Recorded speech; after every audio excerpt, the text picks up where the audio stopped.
Hello, नमस्ते, सत श्री अकाल, आदाब। मैं संग्राम सिंह आप सभी का फिर से स्वागत करता हूं आरंभ स्टडी में। तो आज की बड़ी खबर में हम देखने जा रहे हैं मध्य प्रदेश में हाल ही में संपन्न हुए राज्यसभा चुनाव के बारे में। तो इसमें क्या कैसे सारी चीजें हम इस पूरे वीडियो में देखेंगे। तो इस बड़ी खबर के थ्रू हम आज कवर करेंगे फिर से मध्य प्रदेश के करंट अफेयर, जो कि हमारे काम आएंगे एमपीपीएससी और पेपर एग्जाम। तो इस वीडियो में मेरे साथ अंत तक बने रहिएगा। चलिए पढ़ते हैं।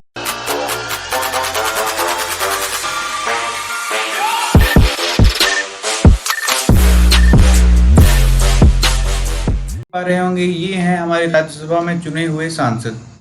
तो ये तीनों इस राज्यसभा चुनाव में जीत के आए हैं अपनी अपनी पार्टी से। तो इस पूरी न्यूज में क्या कुछ है, चलिए देखते हैं। तो इम्पोर्टेंट ये है कि 19 जून को ये मतदान हुए थे 3 सीटों के लिए राज्यसभा के, जो मध्य प्रदेश की 3 सीटों के लिए थे। और भी कई राज्यों की कई सीटों के लिए थे, बट अपने मध्य प्रदेश के लिए सिर्फ 3 सीटों पे ये मतदान हुए थे।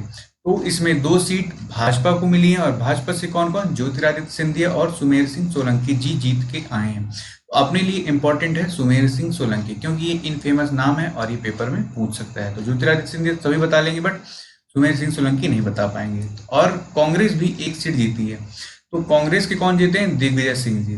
तो 1 सीट को जीतने के लिए 52 वोट चाहिए थे। तो ये वोट किनके चाहिए थे और ये कैसे डिसाइड होता है कि कितने वोट चाहिए, ये सब हम आगे देखते हैं।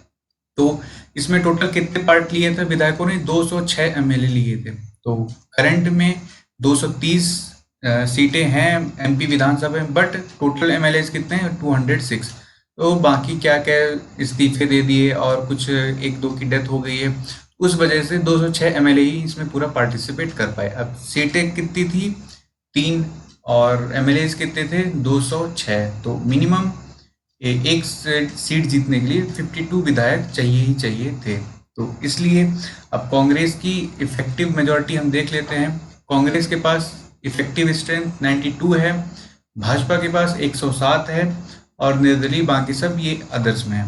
तो अगर एक को 52 चाहिए तो 2 के लिए 104 सीट चाहिए थी। तो कांग्रेस वहीं पे शॉर्ट हो गई और भाजपा ने सीटें आगे बढ़ा ली। तो ये राज्यसभा चुनाव के रिजल्ट हमारे लिए इसलिए इम्पोर्टेंट है क्योंकि जो वर्तमान में शिवराज सिंह जी की जो सरकार है वह इसी राज्यसभा के इर्द गिर्द बनी है। तो क्या हुआ था कि जब मार्च के आसपास राज्यसभा चुनाव के ऐलान से पहले ज्योतिरादित्य सिंधिया जी ने कांग्रेस पार्टी से इस्तीफा दे दिया। देन उसके बाद वो बीजेपी में ज्वाइन कर लेते, जिसके साथ 22 विधायक इस्तीफा दे देते। तो उन 22 विधायकों के इस्तीफा देने के बाद अब जो राज्यसभा की दूसरी सीट थी कांग्रेस के लिए, वो हो जाती है खतरे में और भाजपा वहीं पे बाजी मार ले जाती है। तो ये थी पॉलिटिक्स की बात इस राज्यसभा चुनाव से रिलेटेड। अब देखते हैं हमारे काम की बात। तो हम देखते हैं हमने क्या पढ़ा है राज्यसभा चुनाव के बारे में। तो राज्यसभा का चुनाव एक प्रकार से इनडायरेक्ट इलेक्शन जैसा होता है। इसमें डायरेक्ट जो ये आम आदमी है, हम आप जैसे लोग, वो चुनाव नहीं करते। ये चुनाव कौन करता है, जिसको हम चुन के भेजते हैं, यानी हमारी विधानसभा के विधायक। तो ये elected by elected members of stative legislative assembly. तो ये एक तरह का इनडायरेक्ट है, यानी सामने से तो हम वोट नहीं दे रहे हैं, बट हम वोट दे रहे हैं अपने रिप्रेजेंटेटिव के थ्रू। तो ये है इनडायरेक्ट इलेक्शन का एक प्रकार। तो ये किस प्रकार का वोट होता है इसमें होता है प्रोपोर्शनल रिप्रेजेंटेशन, मतलब system of proportional representation by means of single transferable vote. तो अगर आप पूछ जाते हैं राज्यसभा का इलेक्शन किस प्रकार का होता है, तो एकल हस्तांतरण वोट के माध्यम से आनुपातिक प्रतिनिधित्व की प्रणाली के थ्रू होता है। और अब हम देखेंगे कि एमपी में कैसे 3 सीट और बाकी सब ज्यादा। तो ये जो इस सीट्स का एलोकेशन होता है राज्यसभा में, यानी किस राज्य में कितनी सीटें होंगी, तो वो होता है वहाँ की पॉपुलेशन के हिसाब से। यानी अगर आपके राज्य की पॉपुलेशन ज़्यादा है तो आपको ज़्यादा राज्यसभा सीटें मिलेंगी।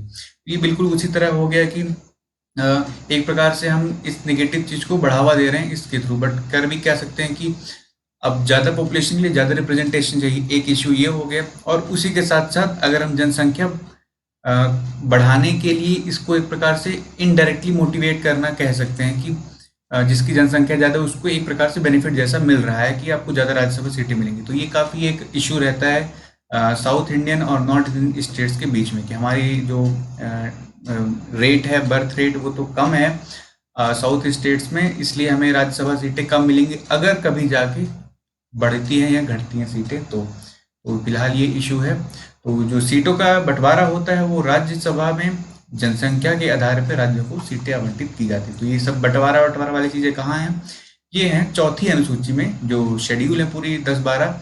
तो उसमें जो 4th शेड्यूल है उसमें दिया गया है कि कौन से राज्य को कौन सी क्या सीटें मिलेंगी। तो ये थी न्यूज और ये था उसका एनालिसिस। तो चलिए देख लेते हैं इंपॉर्टेंट क्वेश्चन फॉर एग्जाम, छोटी छोटी मगर मोटी बातें। तो हमारे लिए क्या इसमें से इंपॉर्टेंट है वो हम छांट के अलग कर लेते हैं, बाकी पॉलिटिक्स छोड़ देते हैं और उसके साथ जो हमने पढ़ा उसको रिवाइज करके अब देखते हैं क्या है इंपॉर्टेंट। तो सबसे ज़्यादा इंपॉर्टेंट है इसके थ्रू कि हम देख सकते हैं कि राज्यसभा में कितनी सीटें हैं मध्य प्रदेश में। उसी के थ्रू हम ये भी इंपॉर्टेंट पढ़ सकते हैं कि लोकसभा में कितनी सीटें हैं। फिर जो नए सदस्य चुन के आए हैं राज्यसभा के सांसद उनके बारे में पढ़ सकते हैं और थोड़ा बहुत बैकग्राउंड की वो कहाँ कैसे बिलोंग करते हैं।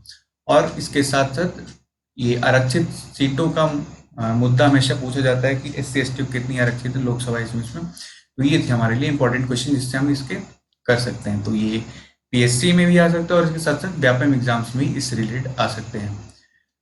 तो अगर आपको ये आंसर देना है तो आप इस कमेंट सेक्शन में दे सकते हैं जिससे हम देख पाएंगे कि क्या आपने कैसे सीखा। तो ये आज की बड़ी खबर की सीरीज ऐसे ही जारी रहेगी और भी बड़ी खबरों के साथ मध्य प्रदेश की, जिसमें हम एनालिसिस करेंगे उसके आगे पीछे की चीजें और देखेंगे करंट अफेयर्स के क्वेश्चन। तो पूरी वीडियो को अंत तक देखने के लिए धन्यवाद। अगर आपको वीडियो पसंद आए तो लाइक और शेयर करें और इसी तरह और वीडियोस के लिए चैनल को सब्सक्राइब करें। जय हिंद, जय भारत।